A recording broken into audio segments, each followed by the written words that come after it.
Muy buenas noches. ¿Cómo estamos? ¿Cómo está mi querido Diego, mi querido Lenin? ¿Cómo se encuentran esta bella noche? Buenas, buenas, todo bien, todo en orden, todo al 100. Con frío, está haciendo mucho frío aquí, o por lo menos en mi casa. No sé si ustedes también. Poquito. Déjenme, abro la cámara para que todos saluden a la cámara. Saluden a la cámara. Hola cámara, ¿cómo están? No había visto, ¿qué es lo que tienes en el fondo, mi querido Lenin? ¿Ese sistema solar?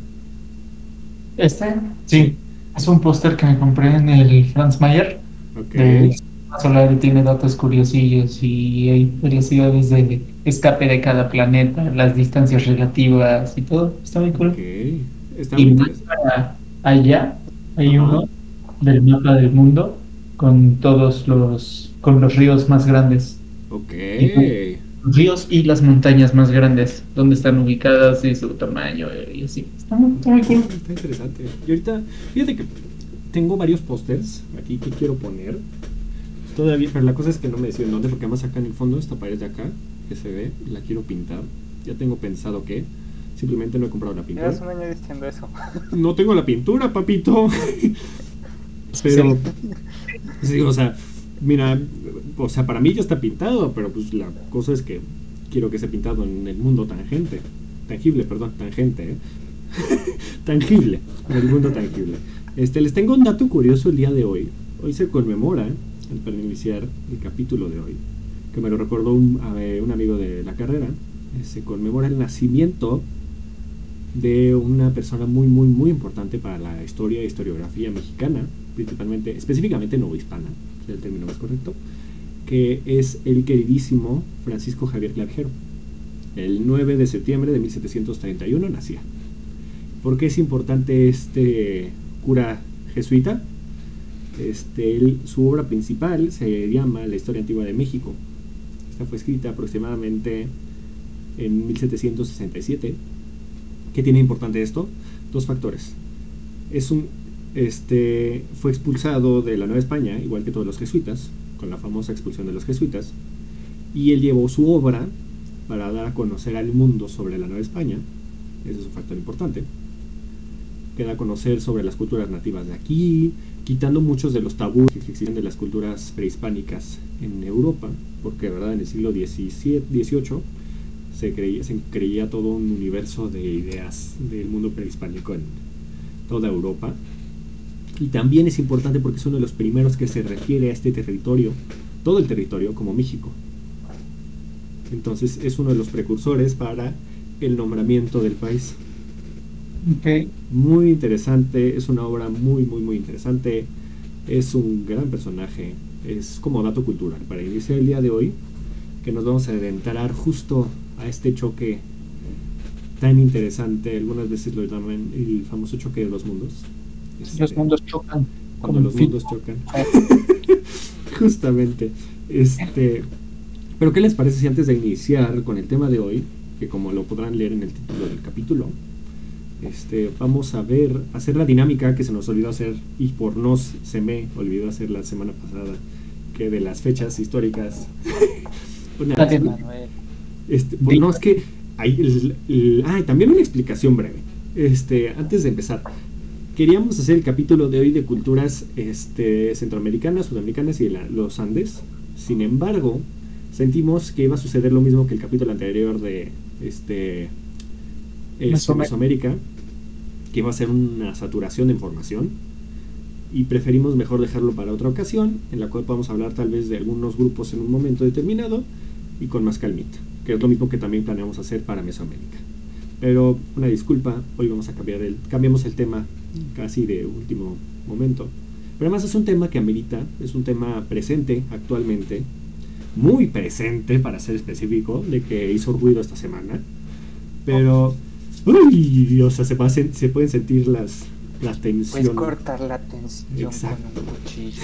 Sí, acá se puede sentir la tensión del tema porque es de verdad un tema tabú, sobre todo aquí en México. He notado que no tanto, sí sucede en Latinoamérica, ojo, pero específicamente en México tenemos un odio muy fuerte a este tipo de cosas. Pero bueno, vamos a iniciar con los 5 datos, las 5 fechas, ¿qué les parece? Vale. A ver, Vale, entonces vas, vamos a sacar date. tarjetas aleatorias para que vean aquí. Vamos a hacer. Tú me dices cuándo determine, Diego. Ya. Vale. Y la sacamos. Y 5 eventos aleatorios. Dale. El primer evento es el primer campeonato de tenis de Wimbledon. Esta va a estar muy difícil. El festival de Woodstock. Qué interesante. El estreno del álbum de Michael Jackson, Thriller. Canción, ¿no? Esta va a estar perrísima. Sí, está muy cabrona. Espérate esta. Fidel Castro se vuelve el presidente de Cuba.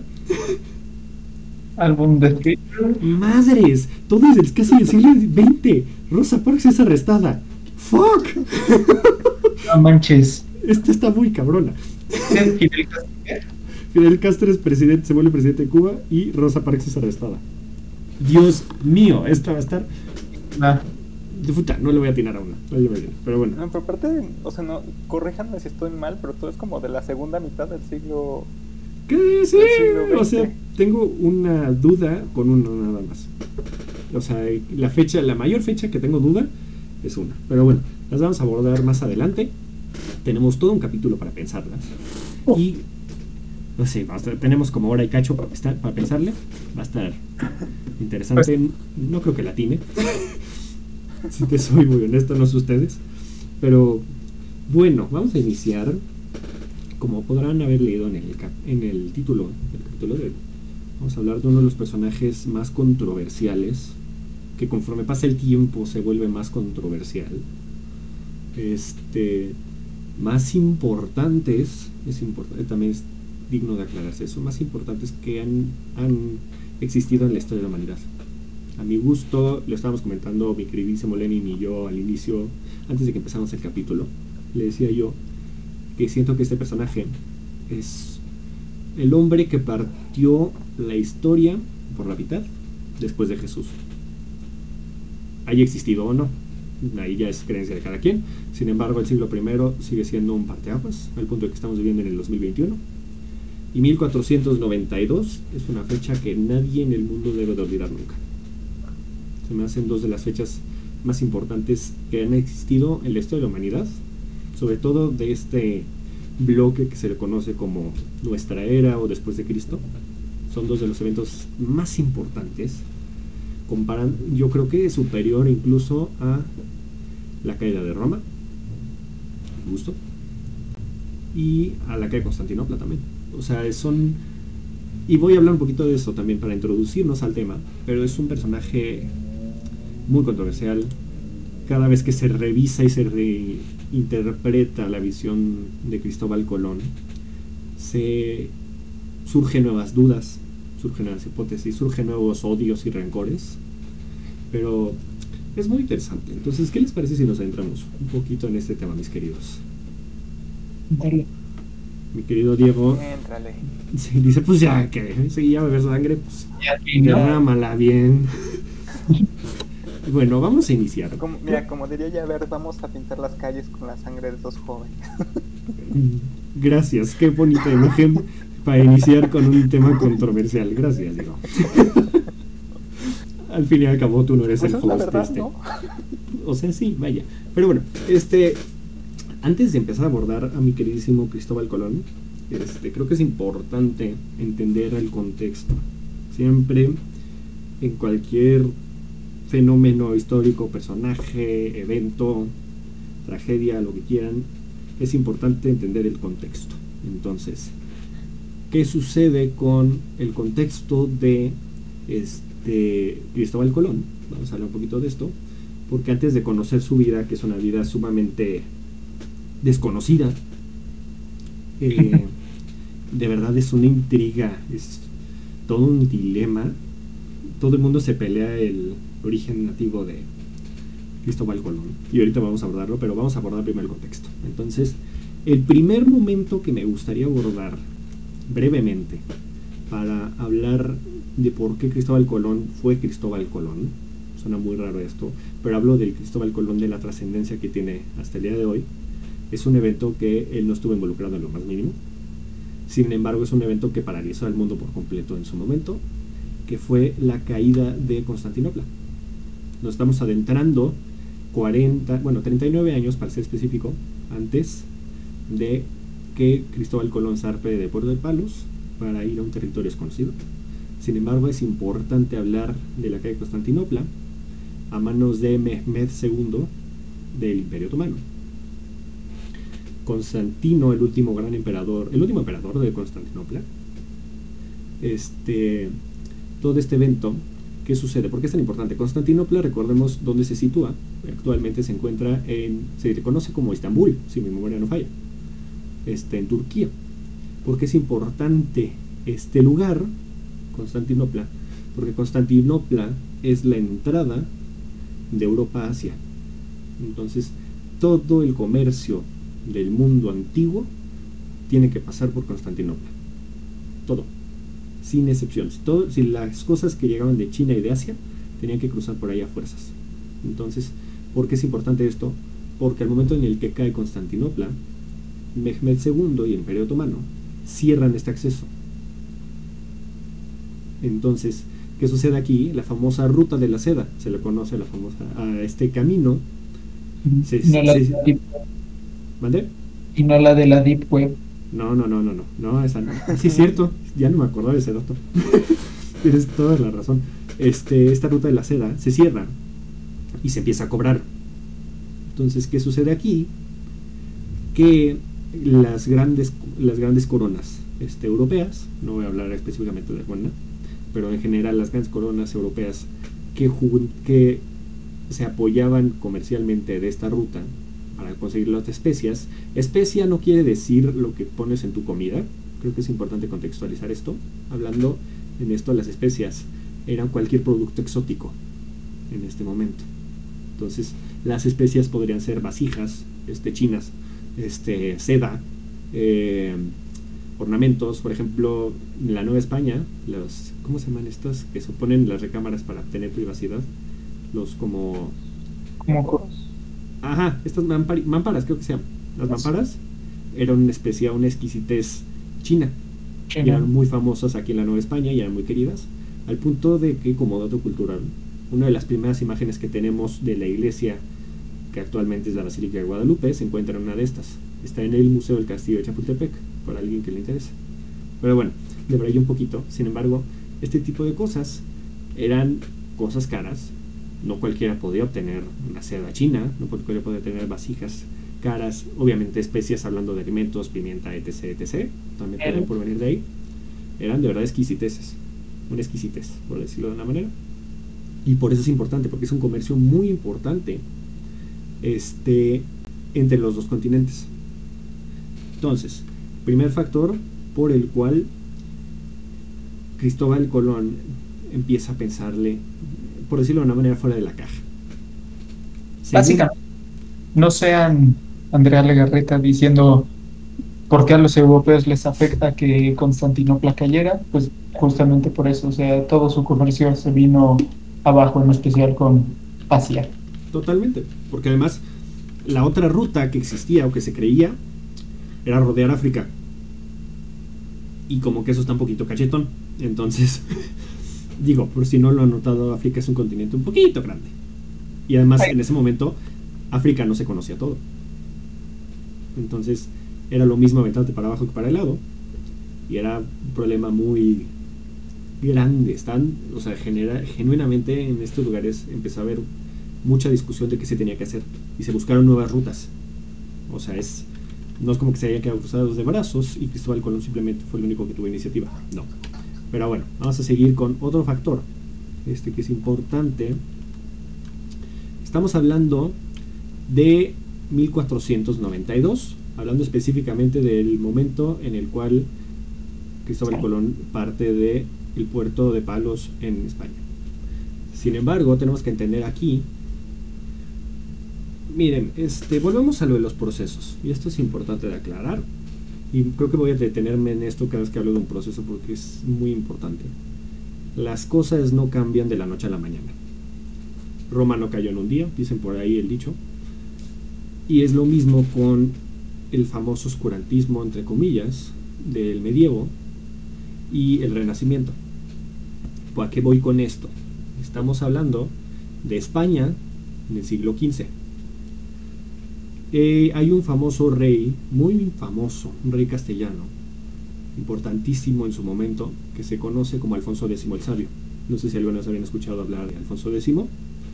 Este rey, porque es conocido y trascendió en la historia de Castilla y de España y prácticamente del mundo, porque Alfonso X el Sabio es uno de los primeros reyes que manda a traducir las obras antiguas, hablando de las clásicas, hablando de Ptolomeo, hablando de Aristóteles, de Sócrates, de Platón, Homero, estas obras que muchas se perdieron en un momento por guerras, conflictos, etc, y muchas de ellas quedaron preservadas en bibliotecas musulmanas. Recordemos que España estuvo bajo un imperio musulmán del 700 hasta 1492. Voy a eso más adelante, sin embargo es importante recordar esto. Conforme Alfonso X va recuperando tierras, también va recuperando documentos y manda a traducirlas al español, También en estas se instauran las normas del español para hacerlo un idioma bien fundamentado. Entonces también Alfonso X es una de las bases fundamentales del español, así como del castellano, sería el término correcto. Pero bueno, okay. ¿Qué sucede aquí? Alfonso X es con esto se da a conocer al mundo, se recupera y se reconoce, por decirlo una vez, que se conoce nuevamente,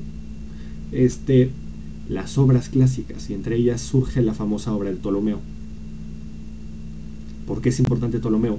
Porque Ptolomeo nos da a conocer una de las imágenes acertadas, entre comillas, acertada en su momento, y apreciada y clasificada como el mundo real en su momento, como la percepción del mundo.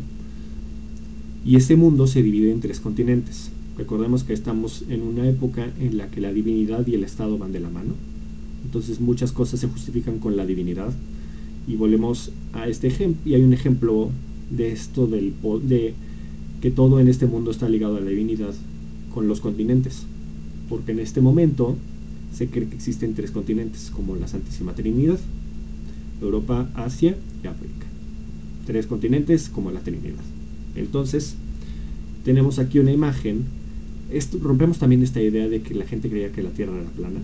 En estos momentos ya era un consenso global prácticamente de que la Tierra era redonda. El gran debate no era si era plana o no. El debate era cuánto mide la chingada Tierra. Y ahí me gustaría hacer un dato curioso. O sea, a pesar de que sí era un debate de cuánto, pues los griegos, en específico Eratóstenes, en la Grecia antigua, fue capaz de calcular con un 6% de error el diámetro de la Tierra. Que eso también es digno de aplaudir de la antigua Grecia, de verdad. Básica que todos los que pasamos secundaria sabemos hacer. Claro. O sea, mis respetos. Y justo, o sea, también para mencionarlo, el mapa de Ptolomeo del mundo, estamos hablando de aproximadamente el 2 después de Cristo.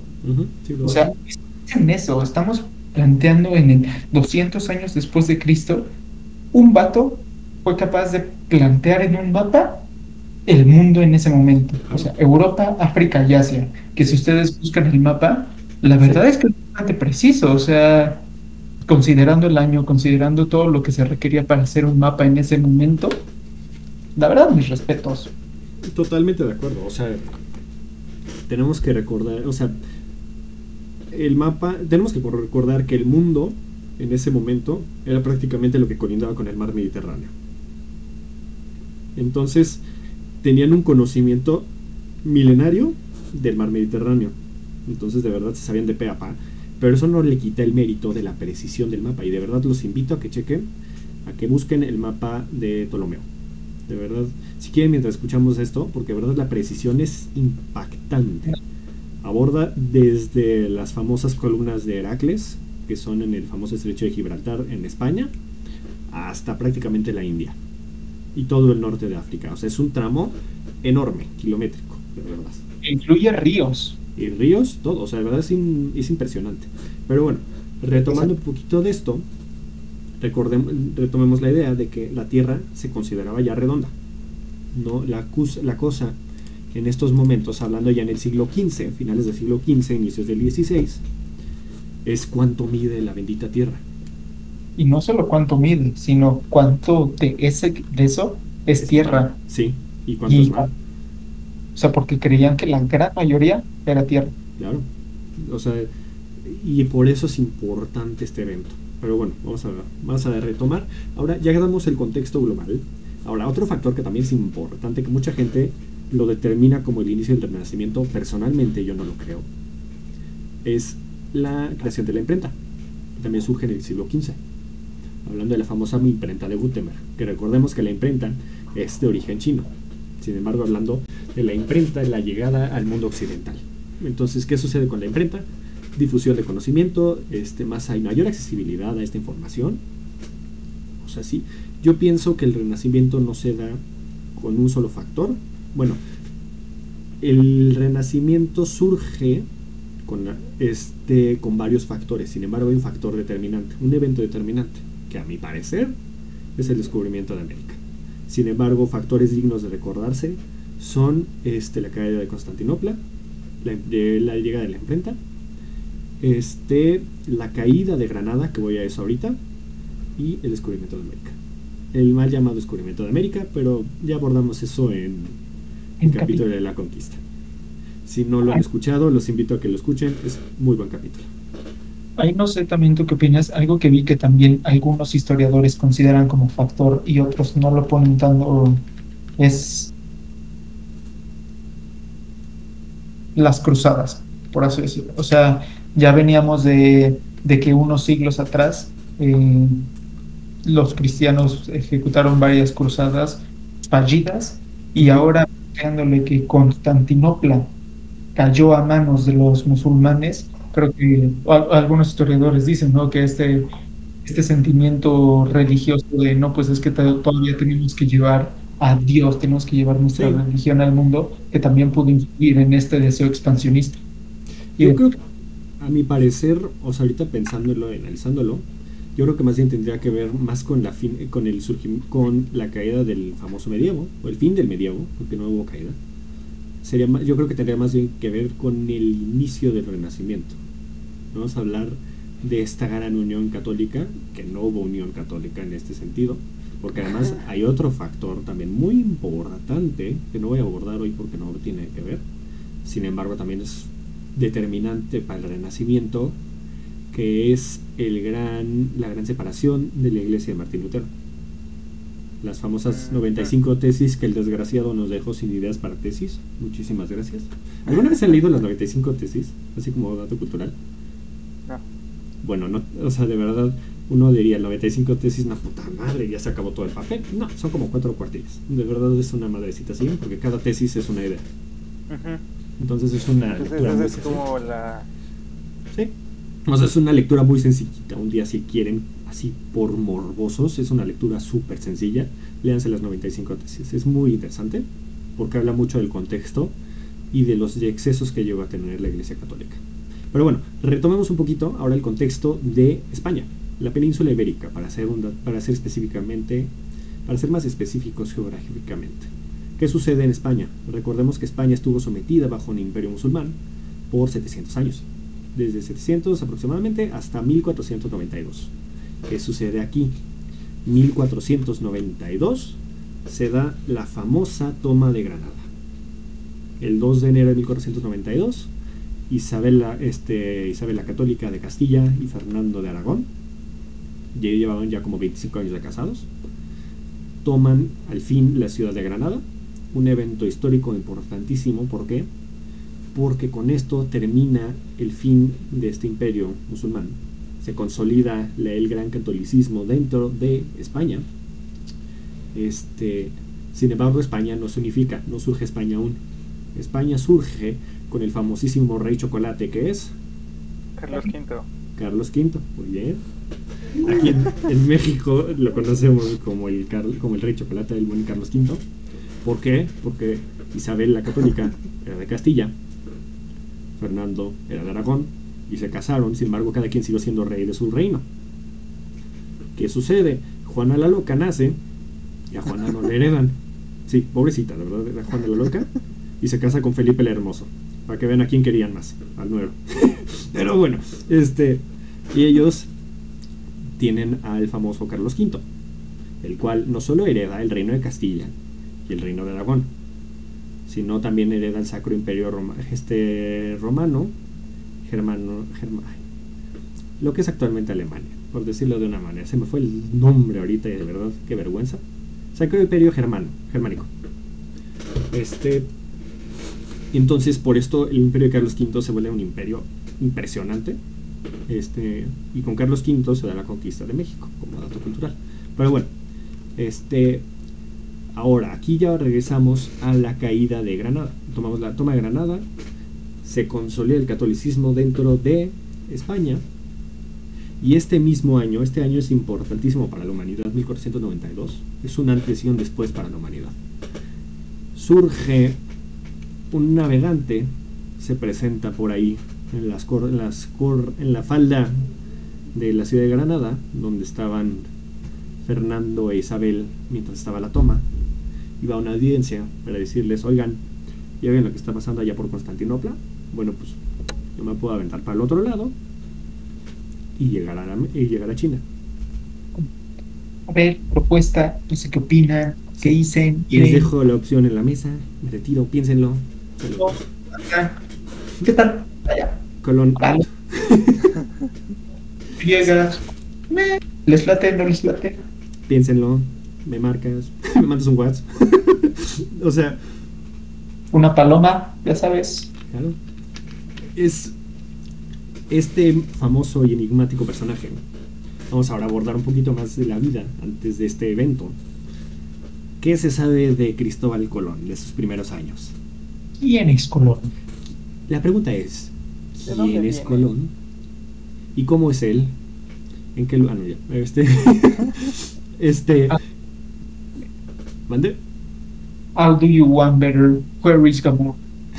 Why is Gamora? Bueno, Cristóbal Colón, su vida, su juventud, su nacimiento es un tema de debate que hasta el día de hoy se siguen agarrando a madrazos los especialistas. Mi querido Diego, la escuela, ¿qué te enseñaron? ¿De dónde venía Cristóbal Colón? No sé si te acuerdas.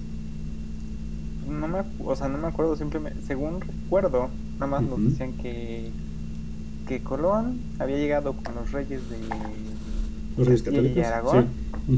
A pedirles dinero, y que la reina vendió que sus joyas de la corona para financiar el... La reina, make it rain. Ok, no, normalmente lo que nos dicen la historia oficial es italiano, ¿no? Es italiano, específicamente sí, es genovés. Exacto. Ah, ya te acordaste, ¿verdad? ¿Por qué no? Ya que te la soplaron. Es que pinche algoritmo de TikTok. Ah, sí, ¿Sabe sí. de lo que voy a hablar antes de que lo diga? Sí, se le considera genovés. Sin embargo, ahorita han surgido muchas. Me eché un documental muy interesante que analizan un buen de factores para determinar, y por eso el debate está intenso, que no necesariamente fue de Génova. La historia oficial nos dice que es de Génova, de una familia humilde, en la cual él en su juventud decide: yo voy a ser marinero, y la vida es para mí, mar es para mí, y no. Exacto. Y no, muy probablemente hay dos hipótesis fuera de la Génova. O fue catalán, específicamente de la zona de Barcelona. Algunos lo determinan de ahí, mucho por lo está viendo que por la forma de su escritura, algunos lo catalogan como un estilo más catalán. Otros lo determinan como un nativo de Castilla. Entonces hay tres opciones actualmente, las más fuertes, porque de verdad, si Buenos Aires hubiera existido en ese momento, habrían dicho que era de Buenos Aires, porque todo el mundo se está reclamando de dónde nació Cristóbal Colón. Y si hubiera dicho que también de la Ciudad de México, de verdad también, o de Texas, o de no sé, todo el mundo se hubiera peleado dónde es Cristóbal Colón. Seguro era indígena, por eso sabía que había algo más, ¿no? Claro. Decidió brincar acá y decirles: no, por allá, pero no. ¿Eso? O sea, todos tenemos una imagen de Cristóbal Colón en la mente, sí, ¿no? En el libro de Seth y con todo. su gorrito. O sea, justo estaba viendo que no se hizo un retrato de él en vida. Ujú. Entonces, que básicamente las pinturas que hay son gente de artistas que dicen como de, Así yo era. creo que así se veía Sí. y así lo pintaban. Entonces, es más imaginativo que preciso. Claro, por eso también hay tantas imágenes tan variadas de Cristóbal Colón. No sé si se Oh, acuerdan, hay unas que se parece al cura Hidalgo, hay otras en las que tiene mirada de me miras y te golpeo. O sea, sí. esas que tiene mirada de dame la cartera, así, de verdad, dices tú en la madre, te lo encuentras en la noche y te pasa al otro lado de la banca. De verdad. Pero sí, y muchos personajes de la antigüedad a menos de que sean de la realeza, e incluso los de la realeza se ponían manita de gato en los cuadros. Claro. O sea, porque de verdad ves a los reyes, a los famosos reyes españoles y dices tú en la madre y así están retocados. Pero bueno, retomando un poquito, se dice, se cree y se especula que pudo haber sido castellano, pudo haber sido catalán o genovés. A mi gusto suena más viable o de Castilla o de Cataluña. Voy a explicar por qué. Porque además un factor que es importante aclarar, que muchos dicen que es de una posición humilde, cosa que no es cierta. ¿Por qué no puede ser humilde de una posición de humilde? Porque leía, ¿no? Aparte de que leía, hay otro factor muy importante. Su esposa, la famosísima, ay, se me fue el nombre, lo tengo aquí anotado, Felipa Moniz. Felipa Moniz era una noble portuguesa. Entonces, ¿qué sucede aquí? Que no hay cruza, o sea, no es como perritos, no. O sea, pura raza pura. Solo noble con noble y campesino con campesino. Entonces, y no puede haber la excusa de que no, pero es que se casó cuando ya tenía título nobiliario, porque tuvo título nobiliario, pero eso vamos después. No puede ser eso, porque el título nobiliario lo tuvo después del descubrimiento de América, después de 1492. Entonces, ahí podemos desmentir la idea del origen humilde, porque además estos brincos de clases sociales no se daban en ese momento. Nacías pobre, morías pobre. Siguen sin verse. Sí, sí. Por lo menos en ese momento era todavía más cabrón. Podemos decirlo de esa manera. Era mucho más ojete. Listo. Y nacías pobre y morías pobre, nacías rey y morías rey. A menos de que te decapitaran, pero eso es 5 siglos más adelante. Eso es 300 años más adelante. Más o menos, ¿sí? Entonces, ahí podemos determinar que por lo menos no necesariamente era de la realeza, pero sí era noble. O sea, no era tan fregado. Por decirlo de una manera. Muchos especulan que en su juventud, como desde los 9 años, algunos dicen, otros dicen que desde los 20, me gusta más pensar que de los 9, se involucró en el mundo de la navegación. Y se volvió un experto, de verdad. Si algún mérito debe tener Cristóbal Colón, es que era un hombre brillante para la navegación. Porque todo lo que existía de navegación se lo leyó. Al punto de que hay una biblioteca, la Biblioteca Colombina, que es la colección de las obras de Cristóbal Colón, que hizo su hijo Fernando Colón. También en algunos lugares se le encuentra como Hernando Colón. Y eso es muy interesante. Por la transformación de la F y la H. Alguna vez lo estaba hablando con mi querido Diego, que son estudios, eso es más de la paleografía. Si algún día quieren que hable de la paleografía, es muy divertida. No, es un dolor de cabeza, pero es padre. Es muy interesante. Sí, tiene cosas padres. Pero bueno, era un hombre, un políglota de la información, al punto de que incluso las obras de su biblioteca tienen notas al pie de página corrigiendo los libros que estaban escritos. Sí, también tenían las notas de Marco Polo y de todos sus viajes como hacia... Sí, o sea, y ese también es una fuente importantísima para el momento, que es Marco Polo. Las dos fuentes más importantes de este momento, sobre todo para las ideas de Colón, son Marco Polo y Ptolomeo. Y también para el contexto. ¿Por qué son importantes? Ptolomeo por la visión del mundo, la visión de una esfera, de un mundo esférico, y Marco Polo por el conocimiento de China. Entonces, aquí ya podemos hablar de que era un hombre extremadamente estudiado, y España no fue su primera opción para hacer un viaje al oriente. Es más, fue su última. Se conoce que primero fue el rey de Portugal y decirle, oye, tengo esta idea, móchate con una lana y vamos a hacernos ricos. El rey de Portugal le pintó caracolitos y le dijo no, y no lo aceptó. Y él se le conoce que era una persona extremadamente necia. Y bueno, se le puede decir perseverante, a veces un poquito cabeza dura. Sí, terca, era una persona terca, digamos. Entonces él tenía la idea de que se podía hacer esto y se iba a hacer a como diera lugar. O sea, entonces por eso estuvo chingue y jode para que le hiciera, porque además con los reyes los reyes católicos no fue solo una vez, estuvo chingando, de verdad. O sea, es como tal cual estuvo friegue, se dijeron, ya la chingada, mátate en el mar. Literal. Por de los casos, regresa con oro y worst case scenario, no regresa y ya no está chingando. Y ya no me chinga, sí, exacto. Entonces ganar. Entonces, ¿qué sucede aquí? ¿Y cuál es la visión de Cristóbal Colón? Y esto es importantísimo aclarar. Cristóbal Colón creía, igual que la gran mayoría del mundo en ese momento, bueno, el mundo que tenía acceso a esta información y tenía cercanía a la información de estas cosas, él creía que el mundo era redondo. Sin embargo, a diferencia de los demás, él creía que el mundo era más pequeño de lo que se calculaba, aproximadamente un tercio menos de lo que normalmente se calculaba. Me estoy viendo un poquito generoso con la cifra, pero imagínense ustedes que la Tierra que conoces ahorita le falta un tercio de mar. Es un chingo de terreno. Sí, quítale todo el Pacífico casi. Ajá, prácticamente quitemos el Pacífico. Entonces pensemos que en un mundo más compacto. Y él por eso creía que la expedición a China por medio del occidente era viable. Entonces las veces que lo rechazaron, tanto en Portugal como en España, no fue porque dijeran, no, es que este es un loco que cree que la Tierra es redonda. Lo que decían es que este es un loco porque tiene el cálculo mal. Y eso es importante de aclarar, porque nos vamos con la leyenda negra de que los quemaban porque decían que la Tierra era redonda. No, el cálculo estaba mal y el cálculo estuvo mal, y es importante aclararlo desde ahorita. Recordarlo, como dije hace rato, Eratóstenes 2000 años antes, o bueno, 2000 años antes de ahorita, de nuestro tiempo, ya sabía bien el tamaño de la Tierra. O sea, sí lo sabían, solo ese güey dijo, no, ni madres, está más chiquita. Es como el que te dice que está más grande, pero no, está más chiquita en realidad.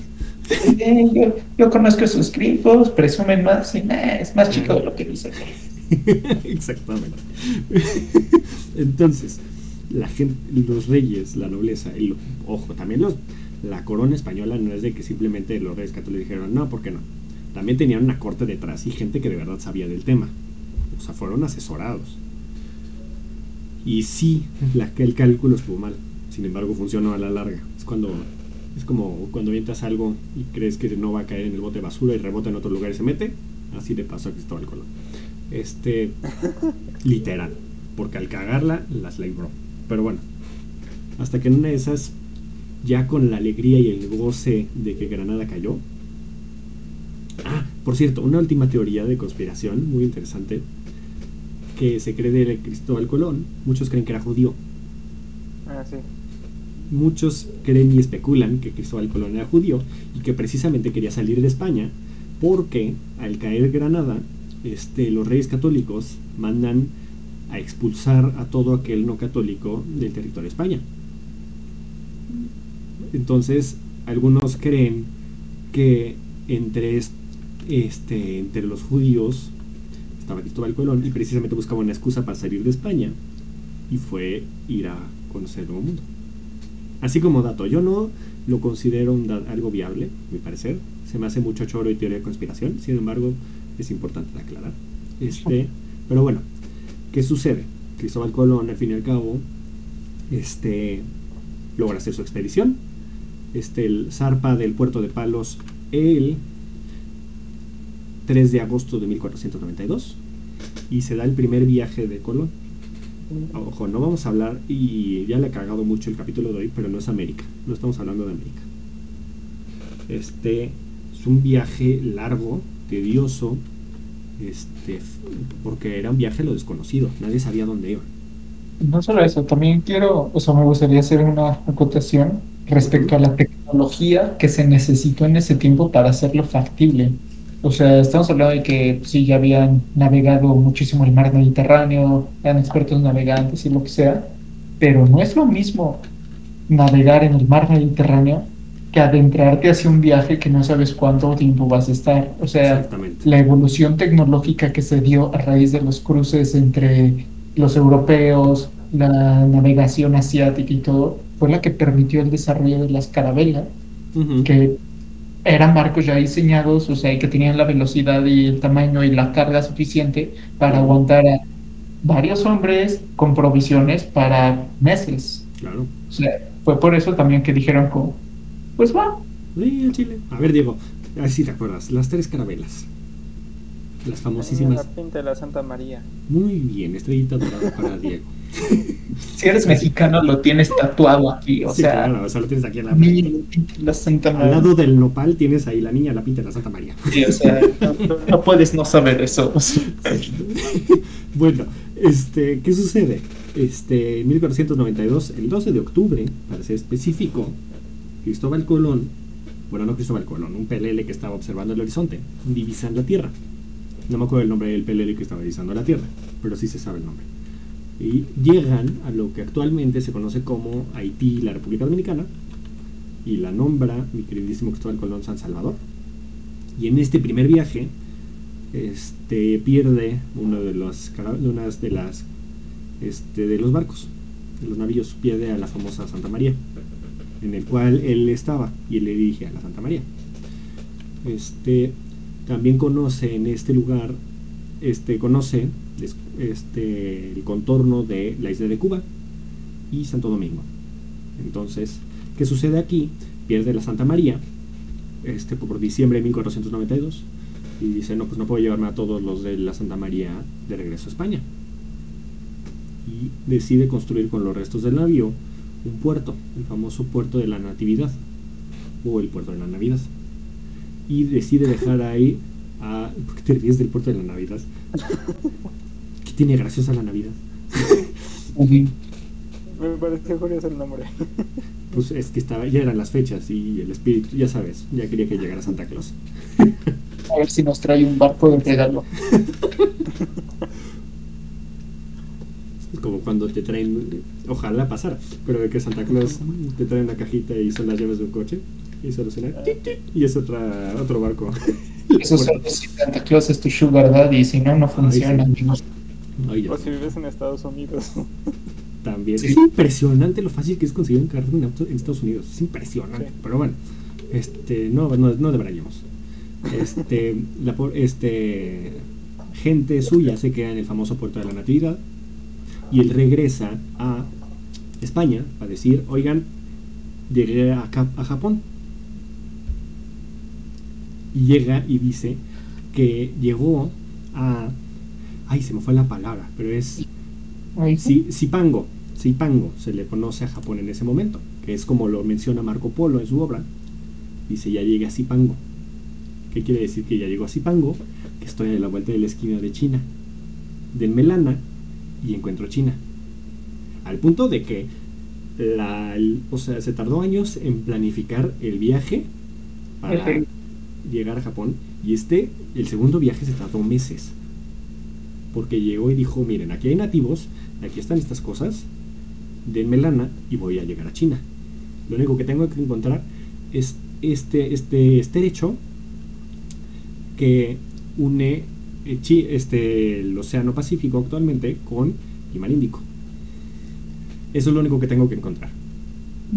La famosa península de Malaca, perdón.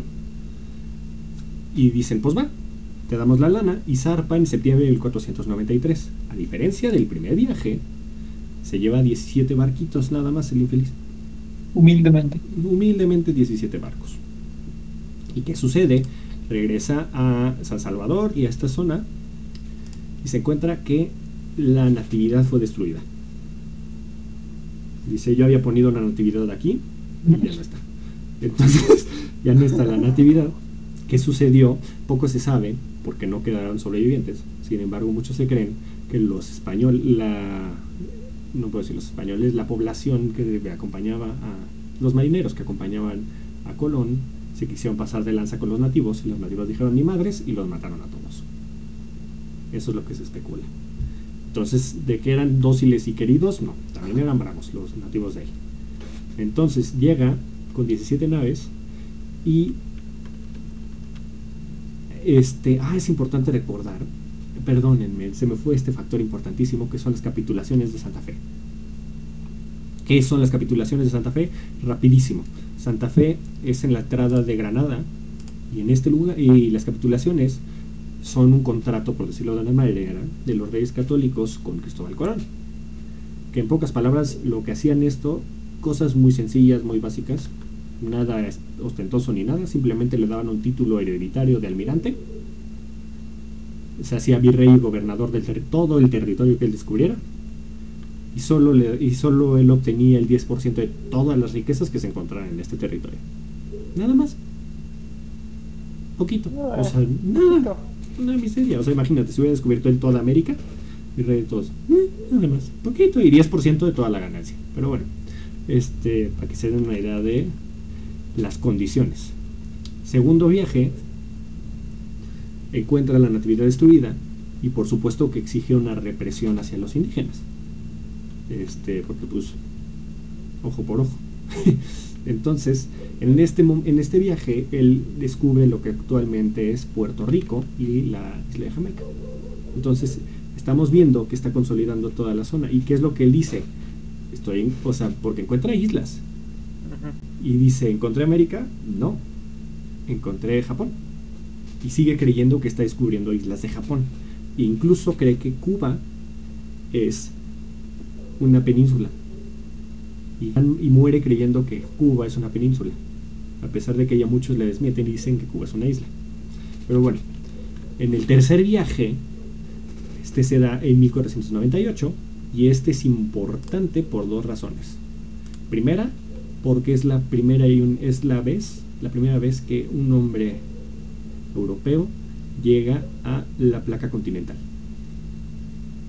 Llega a lo que actualmente es Venezuela y él cree que no llegó y ahí dice, no manches, lo que acabo de encontrar no es Asia, esto no es Asia, estoy en el jardín del Edén, estoy en el paraíso terrenal.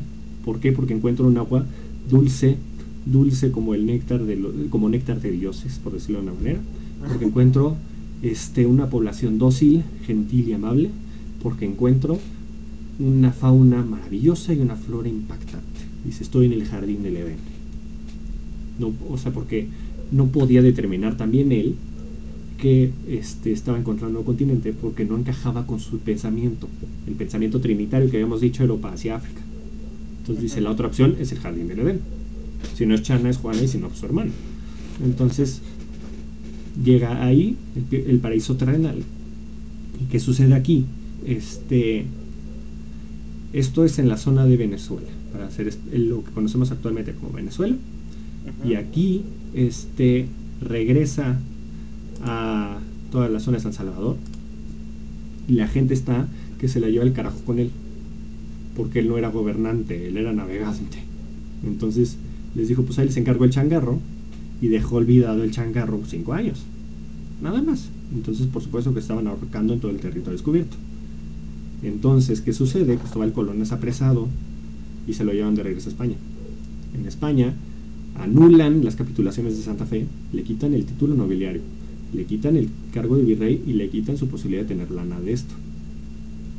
Y le va como en feria, al punto de que termina se me fue el nombre, no es un convento, termina literal viviendo con curas muy buen rato, en lo que la corona se le pasa el buche, porque sí se pasó, de verdad descuidó toda esa zona brutalmente, pero volvemos a lo mismo. Él nunca quiso ser un gobernante, él quería explorar y quería llegar a China. Es comerciante. Ajá. O sea, y tenemos que entender eso.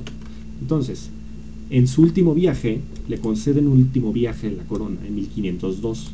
En 1502, él está buscando, recordemos que él está buscando esta península, la península de Malaca. La península de Malaca conecta el mar Índico con el Océano Pacífico. Y con eso comprueba de que llegó a Asia. ¿Y qué es lo que hace él? Que empieza a bordear la zona de las Antillas. Puerto Rico, Ay, no, perdónenme, ese es la zona de Honduras, de Nicaragua, Costa Rica y Panamá. Exactamente, él llega en donde actualmente es el canal de Panamá, para que sepan. Y al llegar ahí, él dice, acabo de encontrar la península de Malaca.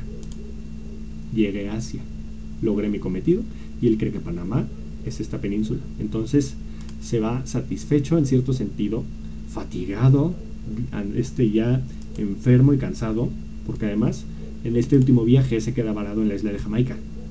Se queda varado 8 meses el pobrecito. Y llega a España hasta 1504. Está enfermo de gota, trae infecciones por todos lados y ya está bien fregado el pobre en 1504. Tatojo, efectivamente, como estamos nosotros en este directo, Tatojo. Llega a España en 1504 y muere 2 años después. Y sin títulos nobiliarios. Y muere sin que las capitulaciones de Santa Fe estén válidas. Sus hijos y nietos son los que pelean, bueno, su descendencia son los que pelean por estos títulos, al punto de que consiguieron. Llegaron a obtener el título nobiliario que sigue existiendo de la casa de Colón. Ahora, ya conocimos el viaje de Cristóbal Colón. Es todo un personaje y de verdad creo que es importante hablar de esto.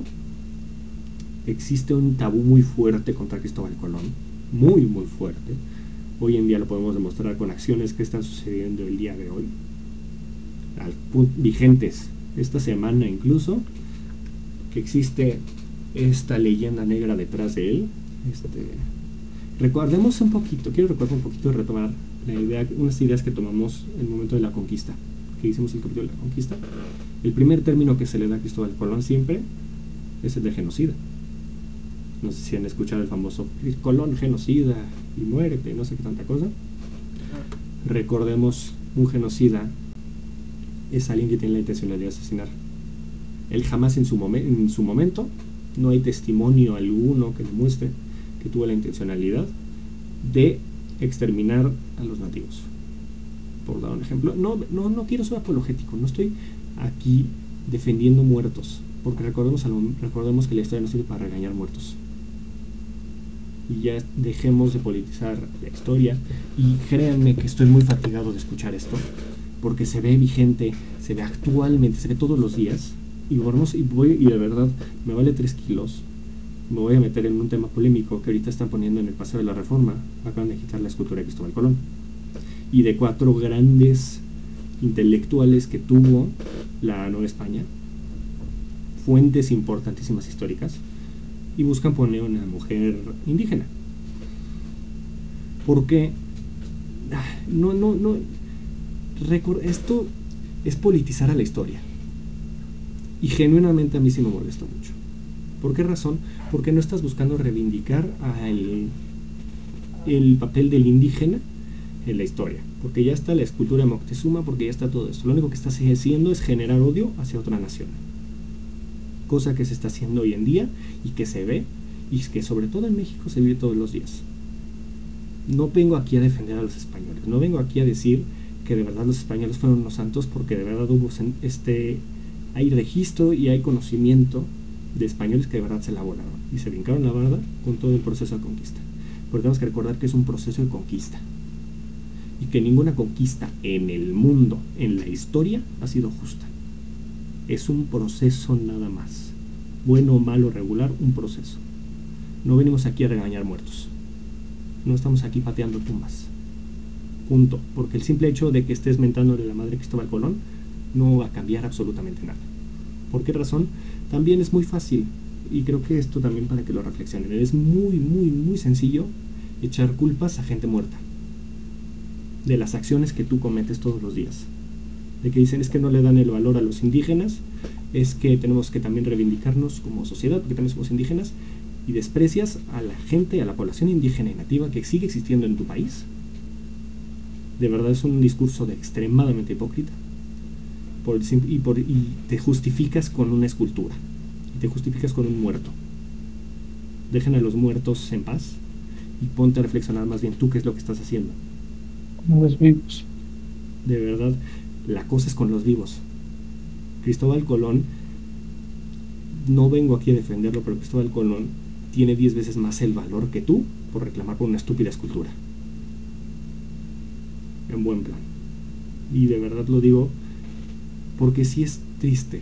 Es una persona que su trascendencia debe ser monumental. Es un hombre que dividió a la historia en dos. Es un hombre el cual su presencia en el mundo hizo que el mundo nunca volviera a ser el mismo. Derrumbó todas las ideas, todos los tabús, todo el conocimiento que se tenía. Comenzó a fragmentarse porque un zoquete decidió meterse en un barco y navegar para el otro lado.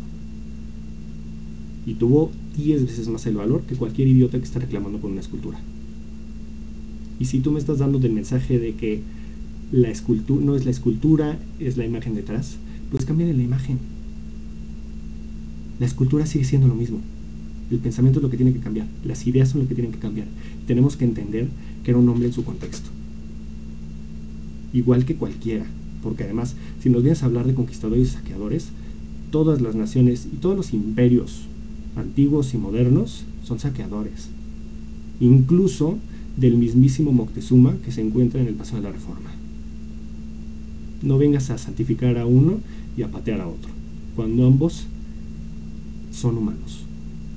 Son personajes buenos y malos que tuvieron sus cosas, sus bemoles, porque al fin y al cabo la historia estudia humanos. Nadie en esta vida es perfecto, y mucho menos aquel que está reclamando por una estúpida escultura. Y mucho menos yo. También tengo mis posiciones y pueden estar erróneas. Sin embargo, quiero reflexionar mucho de esto, porque es una estupidez pelearnos por una escultura. Es impresionante que rechacemos un lado importantísimo de México y de toda Latinoamérica y toda Hispanoamérica, que es el lado español. Porque no somos no somos indígenas. México no es una población indígena. Dejó de ser una población indígena en 1521. México es una población mestiza. Y tenemos que llevar los dos lados a mucha honra. ¿Por qué razón? Porque ambos tuvieron sus buenas y sus malas. Sin embargo, ambos son parte de nosotros. Para bien o para mal, te guste o no. Tenemos sangre española, tenemos sangre nativa, tenemos sangre indígena, tenemos sangre africana, tenemos sangre asiática, tenemos sangre de todos lados. Y pudiendo ser una nación con muchísimo más potencial, seguimos regañando muertos y seguimos viendo hacia el pasado y lamiéndonos nuestras heridas, cuando no nos ponemos a trabajar en el presente. Creo que ya es tiempo de empezar a ver hacia adelante y dejar de lamentarnos de las cosas que nos pasaron antes. Porque la historia no es para vivir en el pasado, sino para entenderla y poder salir adelante. No sé si quieren agregar algo ustedes, mis estimados. Creo que es aún más triste el hecho de que sigas defendiendo algo que ni siquiera te ocurrió a ti, ¿sabes? O sea, estás reclamando por algo que ni tú, ni tus padres, ni tus abuelos, ni tus bisabuelos, ¿sabes? Vivieron y sufrieron. Te puedo entender que algo que ocurrió hace una semana. Va, por supuesto que sí. ¿Por qué razón? Porque es tu contexto, es tu presente. Pero esto ocurrió hace más de 500 años. Y además, Cristóbal Colón jamás dijo, vamos a hacer el exterminio de todos los nativos. Y ningún español dijo eso. Te lo puedo garantizar. A pesar de que hubo unos de verdaderos hijos de puta, no es el mismo caso. Perdóname que te interrumpí. Exterminio. No, pero sí, gente, o sea, es triste, siento que es un recurso barato y desafortunadamente funcional de desviar la atención, de generar un enemigo en común, como si la única forma de progresar y de unirnos como naciones haciéndonos enemigos de algo que ya pasó. O sea, creo que de estas alturas de la civilización, a estas alturas de nuestro conocimiento, podríamos buscar una unificación nacional y un sentido de pertenencia como nación, como sociedad, como individuo, como lo que tú quieras, sin necesidad de poner siempre un malo. Claro. O sea, creo que eso ya está muy en el pasado. O sea, ¿por qué tenemos que buscar una hermandad? ¿Por qué tenemos que preocuparnos por el prójimo? Hasta que decimos, es que este hombre malo nos pegó, este hombre malo nos hizo daño. No tiene que ser así. O sea, muy importante dejar de apuntar el dedo en este tipo de situaciones y solamente actuar con lo que sí puedes y tú tienes alcance. El hecho de que quites o no una escultura, como tú ya dijiste, no va a cambiar el pasado, no va a cambiar el personaje, no va a cambiar los hechos. Creo que por el contrario, el tenerla ahí debe de ser una invitación a reflexionar sobre qué fue el Totalmente. personaje, sobre su contexto, sobre lo que ocurrió y cómo eso te afectó, pero te afecta no a ti como persona que decide ofenderse, sino te afecta a ti como persona que se desarrolló en esta nación, en este contexto cultural, en esta sociedad. Y a Ujú. partir de eso, plantear qué puedes hacer para los que consideras tú que fueron olvidados en ese proceso. Porque sí, sí, efectivamente podemos decir que hoy en día los indígenas son olvidados o están en situaciones precarias en las que no deberían. Creo que a estas alturas ya no es achacable a Cristóbal Colón, ya No, no es achacable a la conquista. es que Eso es muy es fácil excusarte, de verdad, y eso es lo que me molesta, porque de verdad seguimos echándole la culpa a Hernán Cortés. Güey, Hernán Cortés lleva 5 años dormido, 5 siglos, perdón. ni te topo, o sea, Exacto. Y Hernán Cortés jamás ha pensado en Juan de las Pitas que vende pambazos afuera de su casa. De verdad. exacto. Más bien piensa tú qué es lo que estás haciendo. Mi querido Diego, no sé si quieres decir algo más. Bueno, viéndolo ya más de la parte de comunicación y todo eso, es que es increíble que en un mundo tan globalizado como el que vivimos hoy en día, no podamos ser una sociedad crítica de ver qué es lo que realmente está afectando a la sociedad y no simplemente mirar hacia atrás y es como de, o a aquel, o, ay, los españoles fueron los que nos hicieron esto. Para empezar, ya no estamos en una edad, en una posición para andar peleando con un extranjero, con un español o cualquier otra persona de qué cultura nativa mexicana o nativa mesoamericana fue la mejor, o si España tuvo la culpa del genocidio, ¿no? De si Hernán Cortés, de que si Miguel Hidalgo, que si cualquier figura histórica.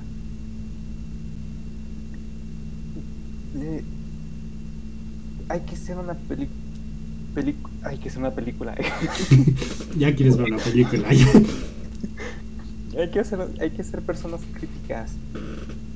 Cuestionar, no solamente, como dicen, que esa figura que está o que estaba en el Paseo de la Reforma en la Ciudad de México fuera algo para impulsarte a conocer el contexto de esa persona, el contexto de la situación, cuáles eran los motivos, porque sí, o sea, qué fácil es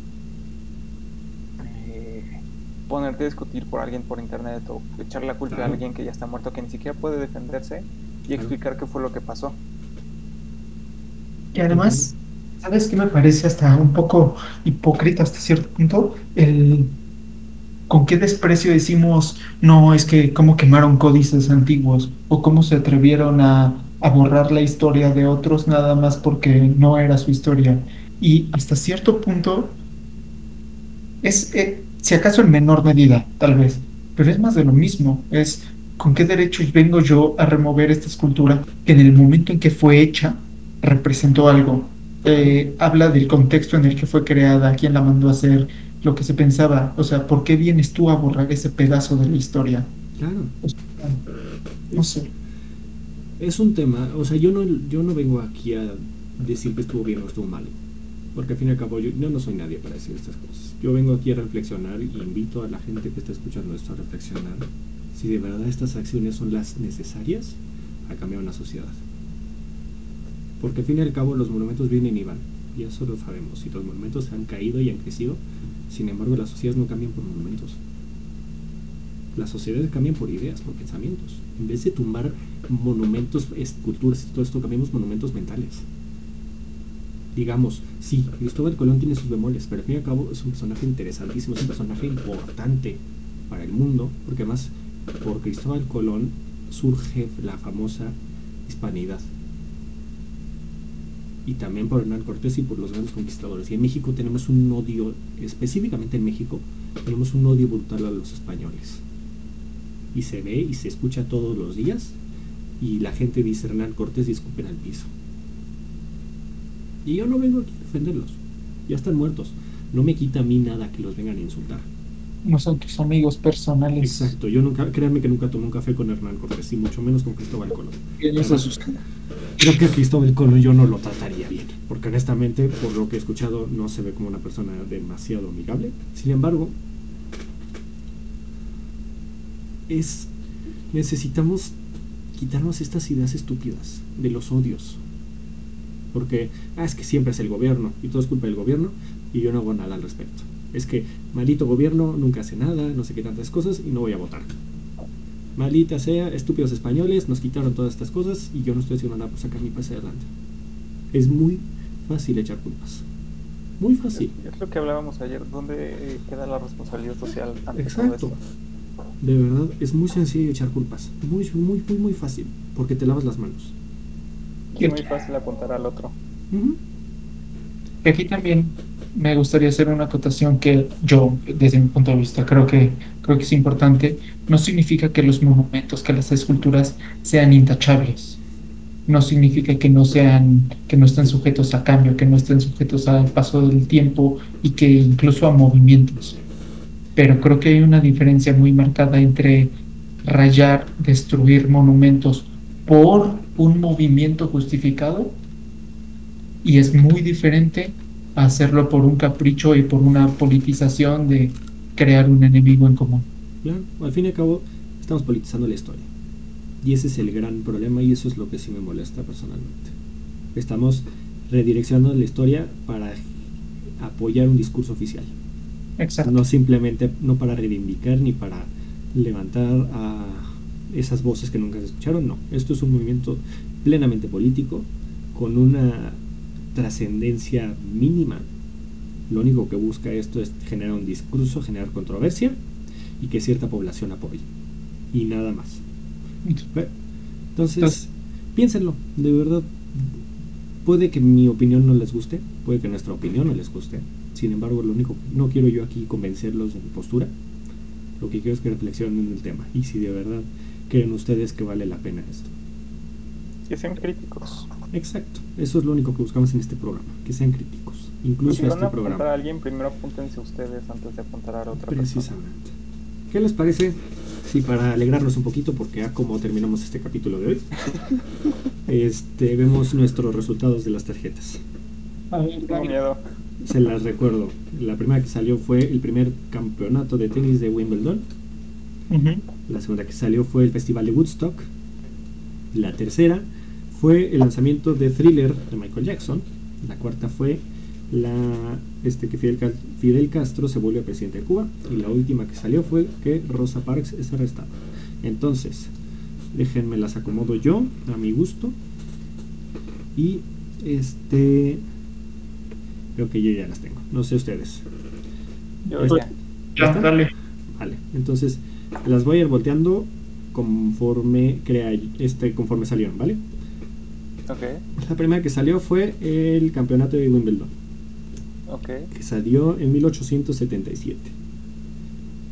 Después Woodstock fue la segunda que salió, ¿no? Woodstock, ¿no? Ajá. 1969. Luego salió la de Fidel Castro, si mal no recuerdo.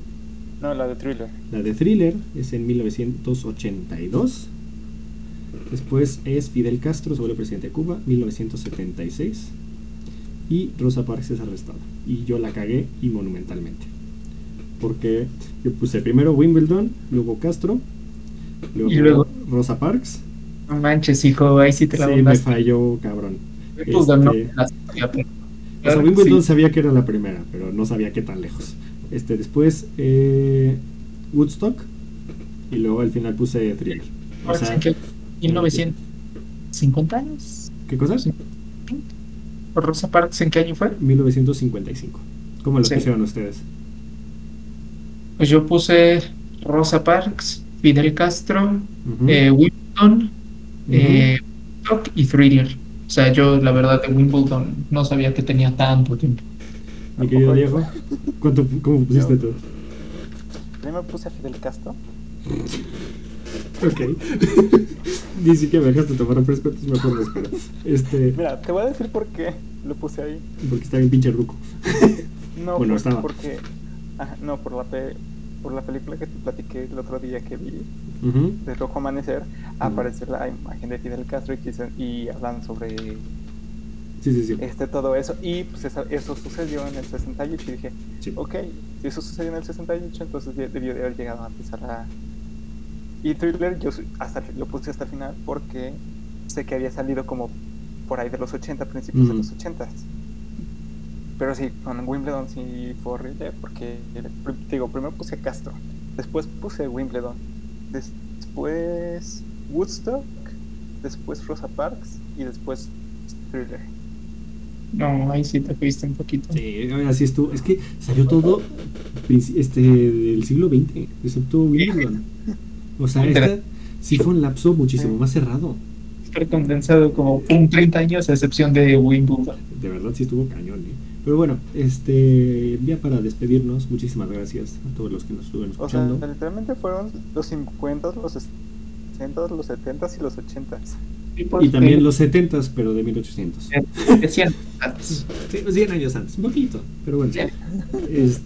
Muchísimas gracias a todos los que nos escucharon. Si creen que este capítulo de hoy o cualquiera que escuchen es importante, le llama la atención, compartirlo, se apreciaría muchísimo, de verdad. Mientras más se difunda, créanme que lo agradecemos muchísimo. También estamos en todas las bellas redes sociales: Facebook, Twitter, Instagram, TikTok. Estamos creciendo mucho en TikTok para que vayan a darle follow. Y estamos en todas las plataformas de audio que son Spotify, Google Podcast, Apple Podcast, iHeartRadio, Anchor y cualquier otra que pueden encontrar. Esas más. De nuevo, muchas gracias por acompañarnos. El siguiente capítulo tenemos planeado algo especial debido a las fiestas que se presentan en ese día. Los mantendremos al tanto. Mi querido Lenin, no sé si quieres agregar algo más. Sí. La tarea de este capítulo supongo que es en este contexto de un monumento retirado y que también vivimos en el contexto de monumentos dañados. Genuinamente pregúntense, mastíquense cuál es la diferencia entre politizarlo politizar el retirar un monumento, al hacer los monumentos un espacio donde se escuchen las voces de los que no tienen voz. Hay una diferencia muy grande, muy importante. Piensen en esa diferencia. Y de verdad, no politicen la historia y no se peleen por muertos.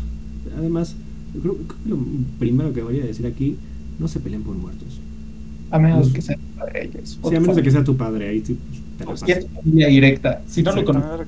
Mira, si eres descendiente de Cristóbal Colón, defiende todo lo que quieras. Pero de verdad, no ganas nada. Al contrario, creo que pierdes mucho. De verdad, porque además ellos jamás pensaron en ti, a menos que sean familia, no es lo mismo.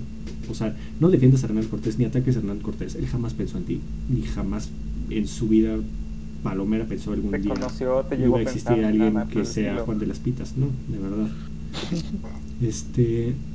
Pero tampoco nos vayamos de estas ideas tontas de politizar la historia.